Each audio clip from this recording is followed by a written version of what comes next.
여러분 크리스마스 선물 준비하셨어요? 예. 분명히 제가 이 질문을 지난주에도 드렸는데 아직도 준비 못하신 분들 계시죠? 사실 요즘 보니까 선물 사기가 점점 힘들어지는 것 같아요. 성장기에 있는 우리 아이들에게는 연령대별로 사줄 것들이 있습니다. 왜냐하면 작년에 입었던 옷을 올해 못 입게 되니까 그걸 빌미로 새로운 성탄 선물을 해줄 수가 있어요. 그런데 저랑 제 아내는 한 30년 같이 살다 보니까 필요한 거는 이미 선물로 다 사줬더라고요. 더 이상 뭐 없어요. 게다가 크리스마스만 있는 게 아니잖아요. 생일도 있고 발렌타인데이도 있고 뭐 결혼 기념일도 있고, 그때마다 제가 고민해서 최선의 선물을 하다 보니 크리스마스쯤 되면은 아이디어가 이미 다 소진이 돼서 더 이상 뭐 할 게 없습니다. 이번 엔젤 프로젝트에 저희 집은 이제 전기 담요를 준비했습니다. 보니까 어떤 분이 너무 춥다라는 문제가 있었던 거예요. 그래서 저희가 준비한 이 선물이 그분의 문제를 해결해 주겠죠. 하지만 여러분, 그걸로 그분의 모든 문제가 해결되지는 않을 겁니다. 추운 것만 해결이 되죠. 우리가 준비하는 선물들이 대부분 그렇습니다. 추운 문제가 해결되면 아픈 문제가 있을 거고, 또 그게 해결이 되면 재정의 문제가 있을 거고, 그게 해결이 되면 또 외로움의 문제가 있겠죠. 가끔 그런 이야기하는 친구들이 있습니다. 아내한테 자동차를 선물로 사주고 앞으로 10년 동안은 아무 선물 없는 걸로 결정을 내렸다. 그걸로 퉁치자. 그렇게 이야기했다는 이야기를 들어봤습니다. 저는 그렇게까지는 아니더라도 정말 너무나도 만족스럽고 나의 문제들을 다 해결해주고 너무나도 기쁘고 너무나도 감사해서 더 이상 바랄 것이 없는 그런 완전한 선물이 있어서 그거를 내가 아내에게 주고 앞으로 평생 동안 선물 안 하면 어떨까? 그런 생각을 해보았습니다. 하나의 선물로 인생의 모든 문제가 해결될 수 있다면 얼마나 좋겠어요. 근데 여러분, 우리 모두는 이미 하나님으로부터 그런 선물을 받은 줄로 믿습니다. 하나님께서 인간의 몸을 입고 이 땅에 직접 오신 거예요. 예수 그리스도는 하나님께서 우리에게 허락하여 주신 완전한 선물이고, 사실은 그 이상으로 우리에게 필요한 것은 더 이상 없습니다. 예수로 만족하고 예수로 우리는 기뻐할 수 있는 거예요. 예수가 해답이고요, 예수가 진리고, 예수 안에서 우리는 자유를 얻게 되는 거죠. 근데 보통 우리가 누군가에게 선물을 사서 줄 때는 그 사람의 문제를 먼저 파악을 하고 이 사람에게는 이런 것이 필요하겠구나 생각을 하고 그거를 주게 되죠. 그러면 이제 그 사람이 정말로 기뻐하겠구나, 이 선물이 있으니까 나의 문제가 해결이 되겠구나, 기뻐하고 즐거워할 것을 우리가 상상하면서 그 선물을 주게 됩니다. 때로는 요즘 그런 문제가 있지, 내가 선물을 하나 준비했는데 기대해봐, 우리가 막 예고편도 던지고 그렇게 하죠. 그런데 정작 선물을 받는 사람은요, 내가 상상했던 방식으로만 선물을 받게 되지는 않습니다. 나는 이러한 마음으로 주는데 그 사람은 이러한 마음으로 선물을 받을 수가 있어요. 그래서 저는 여지껏 제 아내에게 체중계를 선물해 준 적이 없어요. 혹이라도 저의 생각과는 다른 방식으로 선물을 받을 수가 있으니까. 하나님께서 우리에게 예수 그리스도라는 어마어마한 완전한 선물을 주셨습니다. 그래서 하나님께서는 우리에게 이 선물을 주실 때 우리가 이 선물이 얼마나 필요한지, 이 예수 그리스도라는 선물을 받으면 우리의 인생의 모든 문제들이 어떤 식으로 해결될지를 다 아시기 때문에 그 선물을 주셨는데, 받는 우리 인간들은 좀 느낌이 다른 거예요. 이게 뭐야? 여러분, 선물 받고 가짜로 기뻐해 보신 적 있으세요? 예전에 저희 막내 아들이 저한테 마사지 쿠폰을 줬어요. 쿠폰 하나당 10분씩 마사지를 해주겠대요. 너무 기뻤는데 뭐야? 라는 생각도 좀 들고 그랬어요. 받을 때는 이거 제가 정말로 필요했던 거예요, 너무 고마워요. 그리고서는 나중에 다른 사람들에게 그 선물을 포장만 바꿔서 이렇게 다시 전달해주는 그런 일들도 있죠. 그걸 리기프트라고 해요.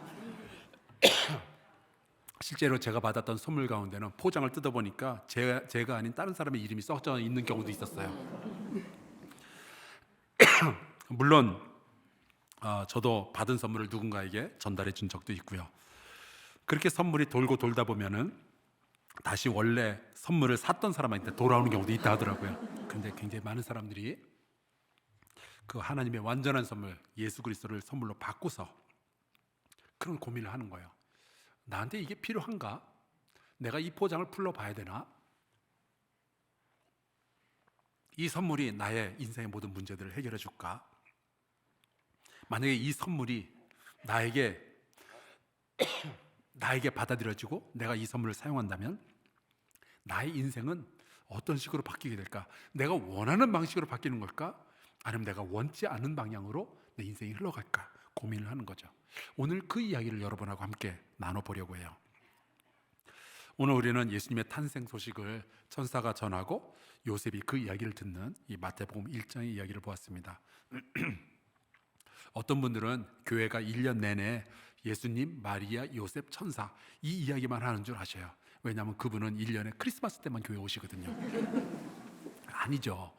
우리는 평소에 성경을 읽으면서 경제와 문화와 예술과 정치, 역사, 철학, 가정, 자녀, 교육, 죽음, 삶, 고통 이러한 문제에 대해서도 늘 이야기를 하죠.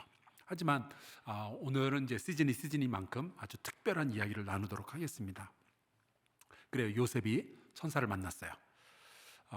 사실은 정확히 말하자면은 천사를 통해서 이 요셉은 하나님의 계획을 접하게 된 거예요. 하나님을 만난 거죠. 그런데 이 천사가 하는 이야기가 마리아를 아내로 맞이하는 것을 무서워하지 마라 라고 합니다. 근데 요셉의 입장에서 본다면은 자다가 천사를 만나는 것도 참 무섭지만 이 천사가 하는 말이 더 무서운 거예요. 마리아를 아내로 데려와라. 왜냐면은 이 마리아는 누구의 아이인지도 모르는 아기를 임신한 상태였거든요. 그 아기를 아내로 데려온다? 이게 되게 무서운 이야기예요. 왜냐하면 이 요셉은 앞으로 창창한 미래가 열려있는 사람이고 어떤 아내를 맞이하느냐에 따라서 인생이 확확 바뀔 텐데 이미 임신한 여자를 아내로 데려온다는 것, 이거는 너무 무서운 이야기죠. 요셉은요 다른 계획이 있었어요. 나쁜 계획도 아닙니다.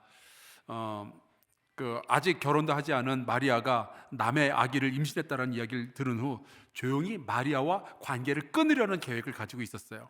그러니까 그런 거죠. 나는 나대로 살 테니까 마리아 너는 어디 조용히 숨어서 좀 잘 살도록 해라. 그런 이야기예요.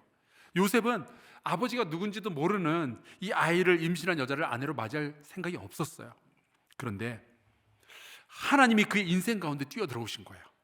그러고 나니 그의 미래가요 자기의 계획하고는 다른 식으로 펼쳐지기 시작하는 겁니다. 혹시 여러분 가운데 계획 세우는 거 좋아하는 분 계세요? 그냥 시간만 있고 노트만 있으면 펼쳐놓고 계획 세우는 거죠. 이렇게 쫙쫙쫙 달력 그려놓고 언제 뭐 하고.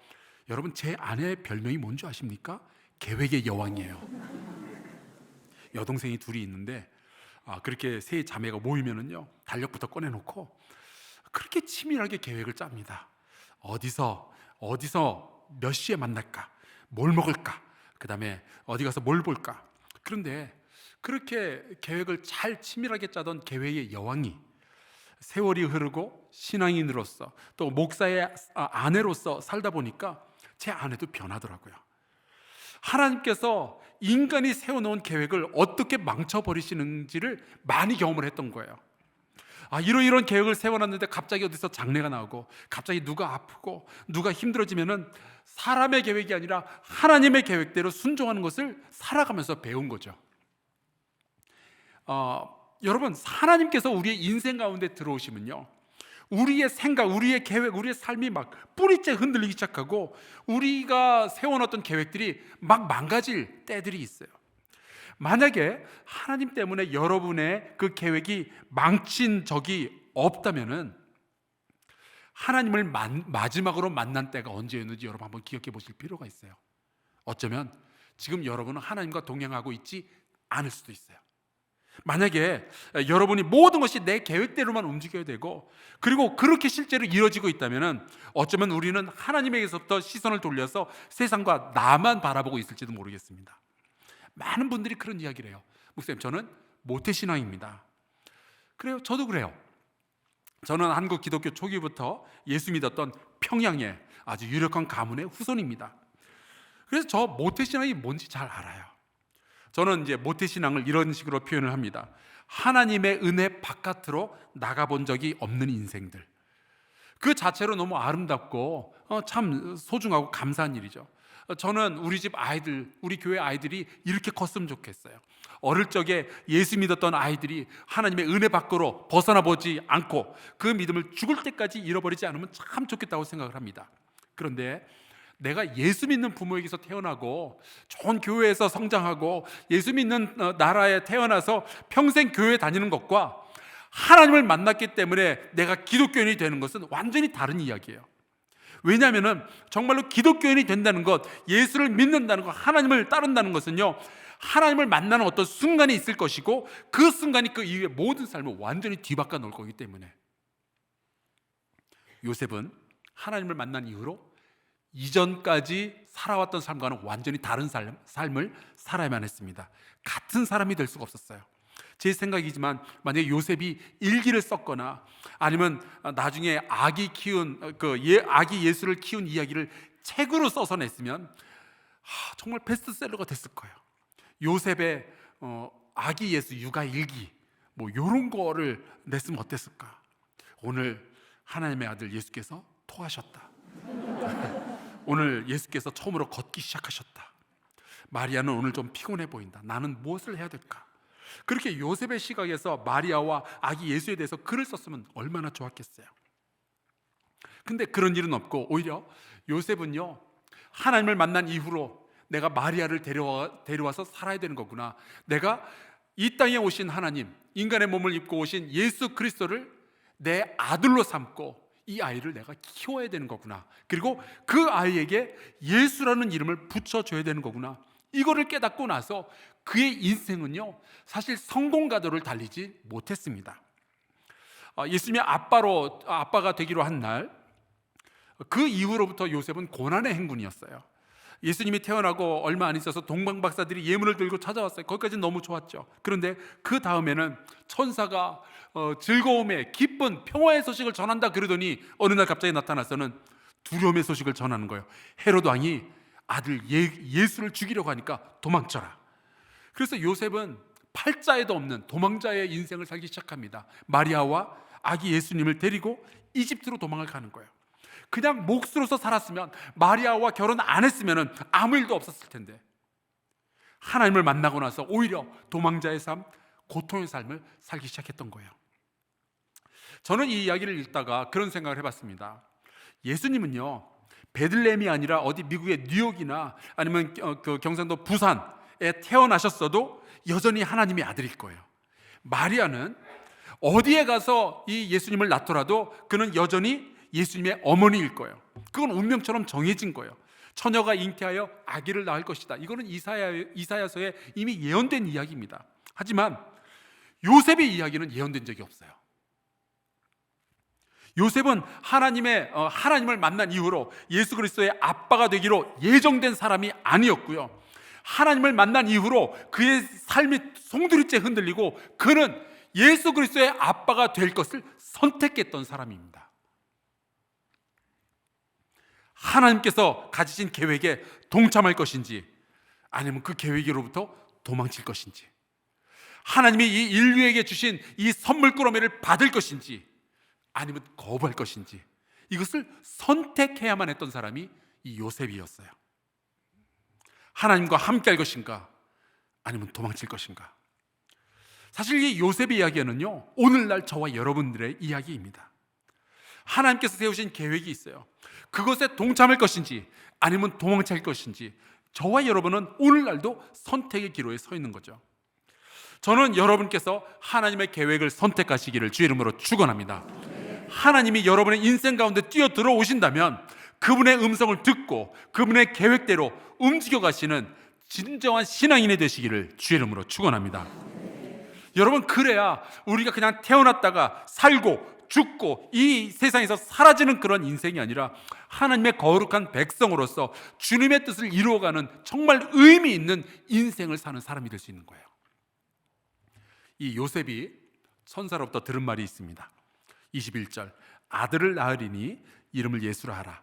이는 그가 자기 백성을 그들의 죄에서 구원할 자이심이라 하니라. 여러분, 예수라는 선물이요, 우리의 모든 죄의 문제를 다 해결해 줄 것이었어요. 우리가 믿기만 한다면 말이에요. 이 예수라는 이름은 구원이라는 단어에서 왔습니다. 구원과 예수는 같은 단어예요. 히브리어로 하자면은 예수, 예수아, 여호수아, 호세아 다 같은 의미예요. 예수님 당시에 예수라는 이름은요, 굉장히 흔한 이름이었습니다. 수없이 많은 사람이 다 똑같이 예수라는 이름을 가지고 있었어요. 우리나라에도 흔한 이름들 굉장히 많이 있죠. 이번에 이제 월드컵 하면서 외국 그 방송국의 그 축구 해설가들이 한국 경기를 중계할 때마다 악몽이었다고 그래요. 왜냐하면은 대부분의 선수들이 다 김씨인 거예요. 보통 이제 외국 사람들은 이름보다는 성씨를 통해서 사람이 누구다라고 이야기를 하는데, 우리나라는 다 똑같이 김씨인 거죠. 이번에는 특별히 저랑 같은 황씨도 많았어요. 황의조, 황희찬, 황인범. 그러니까 이 해설가들이 해설할 때는 황이 패스했는데 황이 받고, 황이 어시스트 했는데 황이 슛을 하는 거예요. 예수님은 굉장히 흔한 이름을 가지셨습니다. 하지만 그분은 전혀 흔하지 않은 인생을 사셨어요. 그래서 우리가 그분을 기억하는 거죠. 흔한 이름을 가졌지만 이름이 아니라 그분의 존재 자체를 기억하게 된 거예요.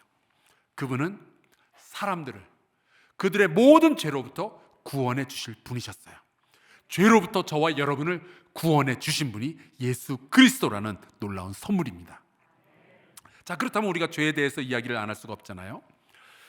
여러분, 죄는요, 요로결석 같은 게 아닙니다. 그냥 빼버리면 깨끗하게 사라지는 그런 게 죄가 아니에요. 나랑 죄는 깔끔하게 분리가 안 됩니다.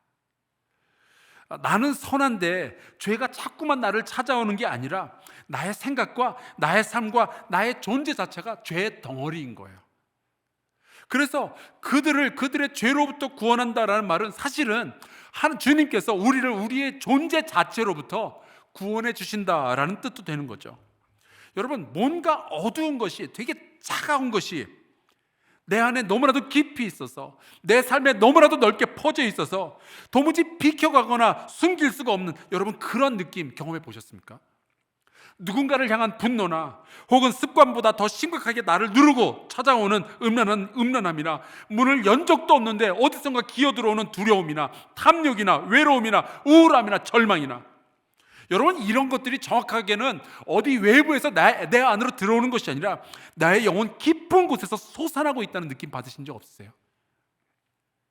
여러분, 죄는 내 자신과 분리되는 것이 아니에요. 죄가 저기 있고 내가 여기 있는 게 아니라 우리 섞여 있어요. 오히려 내 자체가 죄악 덩어리인 거죠. 악이 내 안에 뿌리를 내렸거나 아니면 우리가 악의 뿌리를 내렸거나, 예수는 바로 그 문제, 이 죄의 문제를 해결하기 위해서 이 땅에 오신 거예요. 우리로서는 해결할 방법이 없으니까. 그럼 또 이런 질문을 던질 수 있어요. 아니, 예수님은 이 세상에 문제가 그렇게 많은데 하필이면 죄라는 문제를 해결하기 위해서 이 땅에 오셨을까? 전쟁이라는 문제가 있잖아요. 기근, 가난이라는 문제도 있잖아요. 코로나 팬데믹이라는 문제도 있잖아요. 왜 근데 주님은 죄의 문제를 해결하기 위해서 이 땅에 오셨냔 말이죠. 창조주 하나님은 알고 계시는 거예요. 우리 안에 있는 죄의 문제를 해결하지 못하면요, 인간은 그 어떤 문제도 해결이 안 돼요. 왜냐하면 지구상의 모든 문제들은 우리 안에 담겨져 있는 죄의 결과이기 때문에. 거꾸로 말해서 하나님께서 우리 인간의 죄의 문제를 해결하신다면 지구상에 있는 다른 문제들은요, 다 자동적으로 해결이 되는 거죠. 예수 하나로 말미암아 인류의, 우리의 역사의 모든 문제가 전부 해결이 되는 거예요. 엄청난 선물 아닙니까? 죄를 해결해 주는 선물. 예수 그리스도를 만나고 우리 안에 담겨있는 이 죄의 문제를 해결하시기를 주 이름으로 축원합니다. 이 문제만 해결되면 우리 가정의 문제도 해결이 될 거고, 이 문제만 해결이 되면 우리 대한민국의 문제도 해결될 거예요. 그런데 23절에 보면 이런 말씀이 나옵니다. 보라, 처녀가 잉태하여 아들을 낳을 것이요, 그의 이름은 임마누엘, 함께이라 하리라 하셨으니 이를 번역한즉 하나님이 우리와 함께 계시다 함이라. 제가 설교를 쓰는 스타일이 있어요. 일단 저는 일주일을 지나면서 하나님의 말씀을 묵상하고 설교를 굉장히 긴 분량으로 씁니다. 하나님께서 저에게 순간순간 주시는 모든 느낌, 말씀, 진리 그런 것들을 아주 세밀하게 전부 다 받아 적는 거예요. 그러다 보면은 제가 한 5페이지 정도, 한 30분 정도 분량을 할 설교를 준비한다면은 보통 1시간 반짜리 설교를 먼저 준비하게 됩니다. 그리고 금요일과 토요일에 하는 일은 그 1시간 반짜리 설교를 30분짜리로 다시 줄여가는 거예요. 반복되는 것, 필요 없는 것 다 잘라내고 마치 조각가가 쓸데없는 돌조각을 쪼아내듯이 저의 설교에 필요한 것들을 계속 줄여나가는 거죠. 그렇게 하다 보니까 제가 설교를 쓸 때는요, 제가 썼던 설교를 수도 없이 반복해서 읽어보게 됩니다. 그러면서 잘못된 것들을 자꾸 골라내게 되는 거죠. 근데 방금 읽은 이 23절은요 이상해요. 마치 마태가 이 마태복음을 쓰면서 교정을 안 보고 지나간 것 같아요. 왜냐하면 21절에 보면 천사가 분명히 그의 이름을 예수라고 붙이라고 했거든요. 그런데 23절에 보면 천사가 깜빡했는지 정신줄을 놔버렸는지 갑자기 그 이름은 임마누엘이라 하리라라고 잘못 얘기를 했어요. 예수예요? 임마누엘이에요? 뭐가 맞는 거예요? 요셉이 혼란스럽죠. 예수는 우리를 구원하시는 분이라는 뜻이고 임마누엘은 하나님이 우리와 함께 하신다라는 뜻이잖아요. 여러분은 두 이름 중에 어떤 게 더 좋으세요? 어느 쪽에 투표해 볼까요? 예수예요? 임마누엘이에요? 여러분, 어떤 사람은요 존재에 비해서 이름이 어마어마하게 클 수도 있어요. 제가 미국에 살 때 저희 옆집에서 기르던 고양이 이름이 나폴레옹이었어요. 존재에 비해서 그 이름이 너무너무 큰 거예요. 그런데 어떤 사람은요 그의 존재를, 그의 인생을 이름 하나로 표현을 할 수가 없어요. 예수님은 하나의 이름으로 그분의 모든 것을 다 담아낼 수가 없는 거예요. 여러분 생각해 보세요. 예수님은 구원자이셨잖아요. 그분은 또한 치료자이셨잖아요. 그분은 위로자셨잖아요. 그분은 만왕의 왕이셨잖아요. 그분은 또한 랍비, 선생님이셨잖아요. 그분은 예언자셨잖아요. 그분은 죄인들의 친구셨잖아요. 하지만 여러분, 우리가 예수 그리스도가 우리에게 주어진 완전한 선물이라고 생각할 때 절대로 잊어서는 안 되는 것이 하나가 있는데, 그분은 임마누엘, 우리와 함께 하시는 하나님이라는 이 사실, 이것은 절대로 잊지 마시기를 주 이름으로 축원합니다. 예수 그리스도는 단순히 여러분을 죄에서 구원해 주기 위해서만 오신 분이 아니신 거예요. 구원을 주고 구원을 받고 끝, 절대로 이것이 아닙니다. 구원은 시작일 뿐이고 이제 우리는 하나님의 인도하심을 받아야 되지 않겠어요? 우리와 함께 하시는 하나님, 그분의 사랑을 느끼고 그분의 옷자락을 붙잡으며 그분이 주시는 말씀을 따라서 우리가 살아가야 되지 않겠어요? 구원으로 끝이 아니잖아요. 그분과 동행하면서 새로운 삶을 살아야죠. 죄의 용서를 받았으면 이제는 그분의 사랑을 경험하고 그분의 백성, 그분의 자녀로서 우리가 살아가야죠. 그분의 거룩하심 안에 거해야 되잖아요. 그래서 예수는 임마누엘이라는 또 다른 이름을 가지시게 된 거예요. 그분이 이렇게 말씀하셨습니다. 마태복음 28장, 볼지어다 내가 세상 끝날까지 너희와 항상 함께 있으리라. 여러분, 그 예수 그리스도는 지금도 앞으로도 영원히 우리와 함께 하시는 줄로 믿습니다. 그래서 그분은 완전한 선물인 거예요. 하나님이 우리와 함께 하시는데 우리에게 더 필요한 것이 뭐가 있겠어요? 하나님이 이 땅에 오셨습니다. 왜냐하면 우리는 하나님과 분리되어서는 생명을 유지할 수 없는 사람들이기 때문에요. 하나님 없이는요 구원도 없고 휴식도 없고 평화도 없고 의미도 없고 거룩함도 아무것도 얻을 수가 없어요. 우리가 필요한 모든 것은 예수 그리스도 안에 다 담겨 있습니다. 우리의 인생의 문제를 해결할 모든 해답이 예수 그리스도 안에 다 있는 거예요. 여러분, 선물도 이런 선물이 없죠. 여러분의 영혼은 미움과 절망과 두려움을 담아두는 그런 그릇이 아닙니다. 여러분의 영혼은 외로움이나 우울함으로 채워져서는 안 되죠. 만약 여러분이 요즘 그런 감정, 그런 생각 때문에 고통스럽다면, 그런 상황을 씨름하느라고 많이 피곤하다면, 여러분 예수 그리스도를 다시 한번 발견하시기를 주의 이름으로 축원합니다. 예수 그리스도를 여러분의 인생 가운데 다시 한번 영접하시기를 주의 이름으로 축원합니다. 예수께서 여러분의 모든 문제를 해결하려고 이 땅에 오셨어요. 여러분의 죄를 구원해 주시고 또 여러분과 함께하기 위해서 이 땅에 오신 거죠. 우리 모두를 위한, 우리 모두의 문제를 해결하기 위한 단 하나의 선물이 있다면 그것이 예수 그리스도이십니다. 저는 여러분이 이번 크리스마스 시즌 동안에 우리 예수님께 한 걸음 더 다가서실 수 있기를 주 이름으로 축원합니다. 저는 여러분이 주님 앞에 이런 고백을 했으면 좋겠어요. 주님, 저는 예수님이 필요합니다. 이전보다 더더욱 주님이 필요합니다. 이번 성탄절 여러분 그냥 예년처럼 파티만 하고 지나가지 않았으면 좋겠어요. 선물 주고받고 그리고 끝나지 않았으면 좋겠어요. 예수 그리스도가 있기는 있는데 이거 처치 곤란한 선물처럼 여기지 않았으면 좋겠습니다. 그 선물 적극적으로 풀러보고 그 선물에 의해서 여러분의 인생이 변화되는 것을 경험하시기를 간절히 축원합니다. 예수 그리스도를 여러분의 생명의 시작으로 여기셨으면 좋겠어요. 예수 그리스도 안에서 새로운 소망을 발견하실 수 있으면 좋겠어요. 그분 안에서 사랑과 평화와 화해와 기쁨과 치유를 다시 한번 발견하시기를 주 이름으로 축원합니다. 그분은 여러분의 모든 문제를 위해서 내려진 완전한 선물이셔요. 우리가 한번 같이 찬송 부르고 기도하겠는데 120장입니다. 3절 가사가 이렇게 돼요. 오 놀라우신 하나님, 큰 선물 주시니 주 믿는 사람 마음에 큰 은혜 받도다. 이 죄악 세상 사람 주 오심 모르나 주 영접하는 사람들 그 마음에 오시네. 4절 가사가 이렇게 됩니다. 오 베들레헴 예수님, 내 마음에 오셔서 내 죄를 모두 사하고 늘 함께 하소서. 우리 이 기도의 제목 가지고 같이 찬양하고요, 기도하겠습니다.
우리 같이 동성으로 기도할까요? 혹시 여러분 가운데 요즘 하나님 믿기 참 어렵다고 생각하는 분들이 있을지 모르겠습니다. 하나님이 계시다는 것은 알겠는데 내가 굉장히 혼란스럽다라고 생각하는 분들이 있을지 모르겠습니다. 이런 분들 이렇게 기도하면 좋겠어요. 하나님, 제가 하나님을 찾아갈 수가 없으니 하나님이 나를 찾아주시길 바랍니다. 모든 것이 너무 혼란스러운 분들, 내 삶에 다시 의미를 허락하여 주시고 주님 살아갈 힘을 허락하여 주시옵소서. 예수 그리스도라는 완전한 선물을 발견하게 하시고 그 선물 때문에 나의 인생이 새롭게 되기를 소원합니다. 우리 같이 동성으로 기도하겠습니다. 전하신 아버지 하나님, 주께서 우리에게 예수를 허락하여 주셨는데 하나님, 우리가 이 예수를 천지곤란한 선물처럼 여기고 하나님 내 삶을 그분 앞에서 바꾸지 않는 하나님 그런 돌멩이처럼 하나님 단단한 마음을 품고 있는 게 얼마나 많이 모르겠습니다. 아버지, 우리를 도와주셔서 이 크리스마스 시즌에 우리 예수 그리스도를 다시 한번 발견하게 하여 주시고 예수 그리스도를 다시 한번 발견하게 해 주시옵소서. 그 예수에 의해서 내 인생이 다시 바뀌어지는 것을 기뻐하게 하여 주시옵소서. 하나님이여, 우리가 올바른 선택할 수 있도록 역사하여 주시옵소서. 주님의 계획 가운데 우리가 부합될 수 있도록 아버지 도와주시길 간절히 소원합니다. 우리의 죄 문제가 해결되게 해주시고 주님과 동행하고 하나님 우리의 인생이 행복하게 해주시옵소서.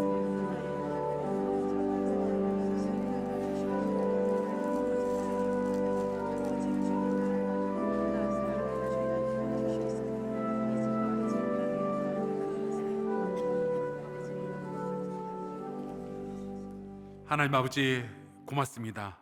우리의 부족함, 우리의 죄악됨, 또 우리의 외로움, 이 모든 문제들을 한 번에 해결하기 위해서 예수 그리스도를 이 땅에 보내어 주심을 감사합니다. 예수 안에서 우리의 죄의 모든 문제가 해결이 되고 예수 그리스도 안에서 우리가 하나님과 함께 동행하게 됨을 믿습니다. 이제 그 예수 그리스도를 우리가 다시 발견하게 해주시고 예수로 말미암아 우리의 삶이 변화되는 것을 기쁨으로 여기게 하여 주시옵소서. 주께서 우리 사랑하는 성도들 찾아와 주시고 만나 주시고 저의 인생을 만져 주시옵소서. 예수 그리스도의 이름으로 기도하옵나이다. 아멘.